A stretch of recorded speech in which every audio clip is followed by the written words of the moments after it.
Shalom saudara-saudara yang terkasih dalam nama Tuhan. Pada kesempatan ini kita akan bersama-sama merenungkan kebenaran firman Tuhan.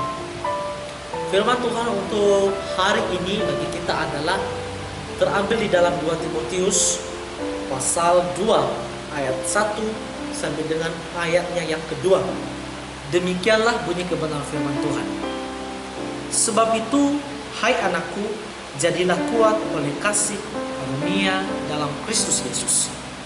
Apa yang telah engkau dengar daripadaku di depan banyak saksi, percayakanlah itu kepada orang-orang yang dapat dipercayai, yang juga cakap mengajar orang lain. Saudara, topik pembahasan renungan bagi kita adalah berani mengatasi persoalan hidup atau berani mengatasi persoalan kehidupan. Saudara, kehidupan ini tidak akan pernah terlepas yang namanya problem. Masalah demi masalah selalu silih berganti kita alami, bukan? Belum lagi selesai masalah kita antar keluarga, belum lagi selesai masalah kita dari pekerjaan kita, lingkungan kita. Tetapi datang lagi yang satu. Saudaraku yang terkasih, kita harus kembali kepada kebenaran firman Tuhan sebagai firman Tuhan yang terus menguatkan saya dan saudara. Saya secara pribadi juga bergumul dalam masalah saya sekarang. Walaupun bukan saya yang mengalaminya, bagaimana terhadap keluarga saya yang di tengah-tengah penyakit, saudara. Tetapi saya harus percaya bahwa di balik semuanya itu tidak ada sesuatu tanpa seizin Tuhan. Saya percaya bahwa Tuhan akan bertindak. Tuhan akan memulihkan seturut dengan kehendak Tuhan. Di mana mama saya yang saat ini mengalami penyakit stroke, saudara, dan sekarang hidupnya susah, maksudnya nggak bisa berjalan lagi, saudara. Jadi kalau misalnya ingin mau pergi ke kamar kecil, tetapi harus diantar, saudara. Sakit itu susah, gitu ya. Dan itu benar-benar menyakiti diri sendiri. Tetapi kita sebagai orang percaya dalam hal menghadapi seperti itu, kita harus percaya ada Tuhan. Ada kuasa Tuhan yang mampu memberikan kita kekuatan di balik persoalan yang kita hadapi. Tetapi bagi kita untuk firman Tuhan, kita harus belajar untuk berani mengatasi persoalan kehidupan. Nah, bagaimana caranya untuk bisa mengatasi persoalan kehidupan, saudara? Kita kembali kepada firman Tuhan. Rasul Paulus menguatkan anak rohaninya Timotius dengan berkata, sebab itu hai anakku, jadilah kuat oleh kasih karunia dalam Kristus Yesus. Mengapa, saudara? Karena Timotius dipanggil bukan sesuatu hal yang baik-baik saja. Maksudnya di depannya pasti banyak tantangan demi tantangan yang dialaminya, baik terhadap lingkungan, baik terhadap orang-orang yang penyesat, dan juga terhadap orang-orang yang sudah percaya kepada Yesus Kristus yang berbeda-beda karakternya. Judul perikop untuk pembacaan kita yaitu panggilan untuk menderita. Saudaraku yang terkasih, mengapa sih Timotius dipanggil untuk menderita? Saudara, sesuatu hal yang dilakukan tanpa ada tantangan sepertinya itu mulus saja. Tetapi hidup ini harus ada bumbu-bumbu kehidupan. Artinya adalah ketika kita ingin meraih sesuatu, ada tantangannya. Kalau misalnya seorang pelajar, dia harus belajar sungguh-sungguh baru berhasil. Kalau misalnya seorang yang pengusaha, dia harus mulai dari nol, dan itu pasti capek, saudara.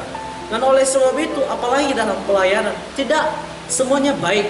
Pasti ada masalah. Mungkin orang lain juga membenci kita oleh karena sesuatu hal ketika kita menegur tingkah lakunya, Bisa saja saudara membenci kita. Tetapi dalam hal ini Rasul Paulus menguatkan Timotius agar tetap kuat dalam hal panggilan dalam melayani Kristus.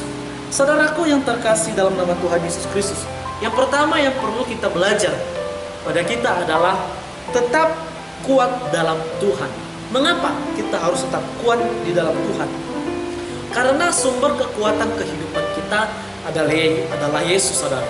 Hidup ini tidak bisa kita atasi secara pribadi tanpa pertolongan Tuhan. Mungkin kita bisa mengatasinya, tetapi seringkali menghantui kehidupan kita. Tetapi kalau ada Yesus, Dia adalah yang menjamin. Dia adalah yang memberikan solusi yang tepat.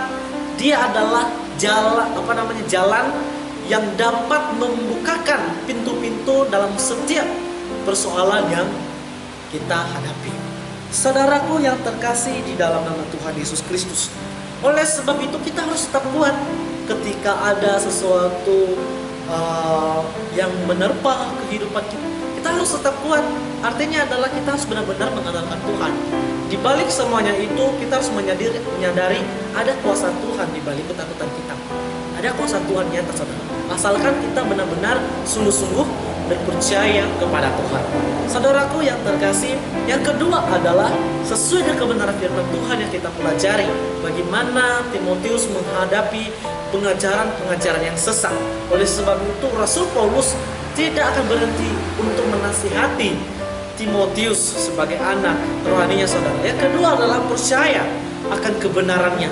Saudara, akhir-akhir ini banyak orang yang mengajarkan tentang pengajaran-pengajaran yang tidak sesuai dengan kebenaran firman Tuhan, atau disebut sebagai ajaran-ajaran palsu.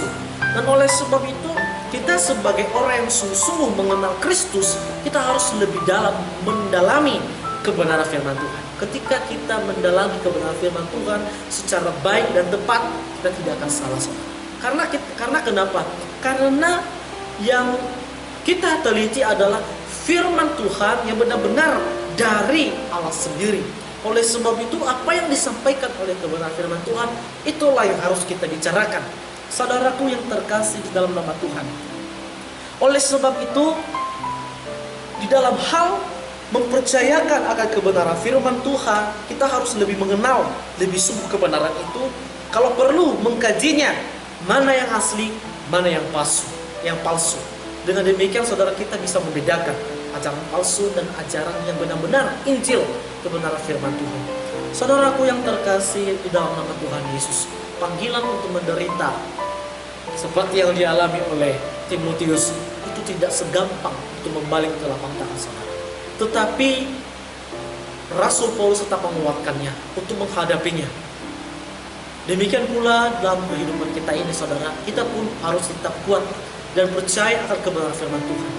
Percaya bahwa ada Tuhan yang terus menopang kehidupan kita. Ada Tuhan yang terus memegang kehidupan kita. Ada Tuhan yang terus membuka jalan keluar dalam setiap persoalan kehidupan yang kita alami. Oleh sebab itu saudara-saudaraku yang terkasih, sebagai pembelajaran bagi kita pada bagian firman Tuhan ini, pertama adalah jangan sampai kita disesatkan oleh oknum-oknum tertentu, tetapi lebih sungguh-sungguh dan percaya mengkaji kebenaran firman Tuhan dengan tepat dan benar. Kedua adalah kita harus belajar sungguh-sungguh agar kita bisa mengerti kehendak Tuhan dalam kehidupan kita. Dan yang ketiga adalah Roh-Nya terus bekerja atas kita apabila kita lebih sungguh-sungguh belajar dan merenungkan kebenaran firman Tuhan. Dan ini adalah salah satu hal yang harus kita pelajari di dalam hal mengatasi persoalan kehidupan ini, saudara. Selama kita mengiring Tuhan Yesus. Tuhan Yesus memberkati saya dan saudara. Amin.